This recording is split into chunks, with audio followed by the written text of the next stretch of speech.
Dan ini ada adab dalam pertanyaan ya. Kalau bertanya, harusnya memang bertanya sesuatu yang diperlukan dan belum difahami. Kalau bertanya untuk mengetes, untuk menunjukkan kalau dia hebat, dia faham, maka ini gak ada manfaatnya, riya. Gak ada nilainya. Kalau kita bertanya karena tidak faham dan memang mau ya, mengambil ilmu itu, ikhlas karena Allah Subhanahu Wa Taala, maka ini besar sekali manfaatnya. Karena dengan dia bertanya, misalnya kita di majelis begini, entah sekarang Masya Allah jumlahnya berapa di masjid ini, tapi kalau misalnya satu orang bertanya, betul-betul dia ikhlas ingin bertanya, dia nggak faham, dia ingin tahu ilmu agama ini seperti apa. Karena dengan keikhlasan itu orang lain jadi tahu.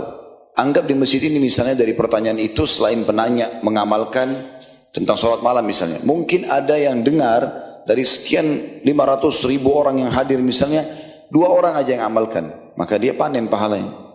Karena dia penyebab orang jadi faham, oh ternyata harus begini. Tapi ikhlas. Cuma kalau orang hanya sekedar mau mengetes, kayaknya mau tes nih pemateri, pinter gak sih? Makanya saya sering bahasakan, kalau bertanya jangan tes saya. Kalau udah faham, gak usah nanya. Mungkin Anda lebih pintar dari saya gitu kan. Jadi betul-betul memang murni itu. Kemudian juga jangan hanya sekedar mau tunjukkan kepada orang kalau dia hebat. Maka kadang-kadang keluar bahasa-bahasa yang mungkin tidak semua jemaah faham. Gitu kan? Ini juga mungkin disebabkan karena mereka ingin menunjukkan diri. Biasanya cirinya orang-orang seperti ini, kalau lagi dijelaskan jawabannya, dia sibuk dengan alamnya sendiri.